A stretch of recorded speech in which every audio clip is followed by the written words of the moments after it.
ये कहानी उनके लिए है जो हर बार अपने भविष्य की चिंता करते रहते हैं। ये बात सच है कि हमें अपने भविष्य की चिंता करनी चाहिए और अपने भविष्य के बारे में सोचना चाहिए, पर वो सब चिंता एक लिमिट में करनी चाहिए। कई बार ऐसा होता है कि लोग अपने भविष्य के बारे में इतना ज़्यादा सोच लेते हैं कि वो लोग अपना आज ही जीना भूल जाते हैं। गांव में एक सेठ रहते थे। वो अपने गांव के सबसे धनवान व्यक्ति हुआ करते थे। वह हर रोज़ पूरा दिन खूब मेहनत करते थे और अच्छा कमाते थे। एक दिन उन्होंने अपने मुनीम को बुलाकर अपनी आज तक की कमाई का हिसाब मांगा। मुनीम ने कहा, मैं आपको आपकी आज तक की कमाई का हिसाब जल्द ही दे दूंगा।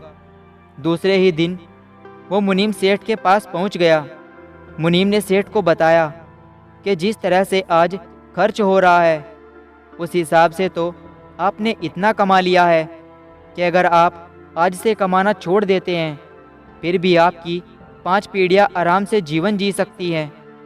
ऐसा सुनकर सेठ बहुत खुश हुए और उनकी खुशी का कोई ठिकाना नहीं रहा।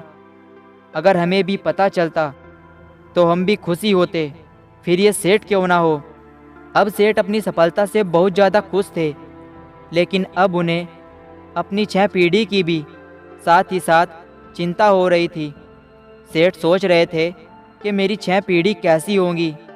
अगर मेरी कमाई 5 पीढ़ी तक ही ख़त्म हो जाएगी तो फिर मेरी आने वाली 6ठी पीढ़ी का क्या होगा। सेठ सोचते ही सोचते अपने भविष्य के बारे में इतना सोच लेते हैं कि उनका स्वास्थ्य बिगड़ जाता है। सेठ का स्वास्थ्य अपने भविष्य की पीढ़ी की चिंता करने के कारण ही बिगड़ा है।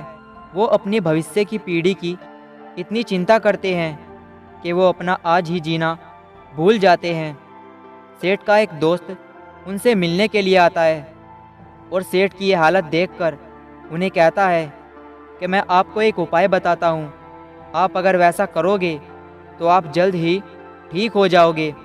सेठ ने कहा कि मैं बहुत सारे दिनों से बहुत ज़्यादा बीमार हूँ, मुझे आप जल्दी से ठीक होने का उपाय बताइए। दोस्त ने कहा कि आप एक पंडित को अपने घर पर खाने के लिए आमंत्रित कीजिए और गांव में जिस बच्चों को आसानी से खाना नहीं मिलता वैसे बच्चों को खाना खिलाइए, आपको जल्द ही अच्छा महसूस होगा।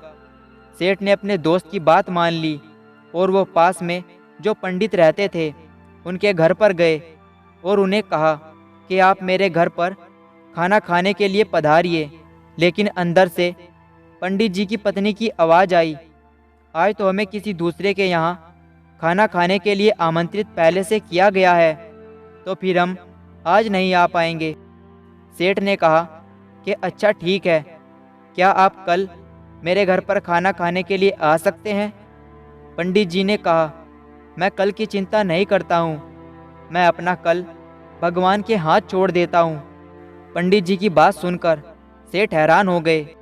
बाद में सेठ जैसे उनके दोस्त ने बताया था वैसे ही अपने गांव के उन बच्चों के पास जाते हैं जिस बच्चों को आसानी से खाना नहीं मिलता था। सेठ वहां जाकर उन बच्चों को खाना खिलाते हैं और वो बच्चे बहुत ज़्यादा खुश हो जाते हैं। वो बच्चे बिना कल की चिंता किए अपना आज ही बड़े मज़े से जीते हैं। यह सब देखकर सेठ को समझ आ गया कि कल की चिंता करने से खुद का ही नुकसान होता है। अब वो सेठ भी खुशी खुशी रहने लगा और अपने आज का आनंद लेने लगा और ठीक हो गया।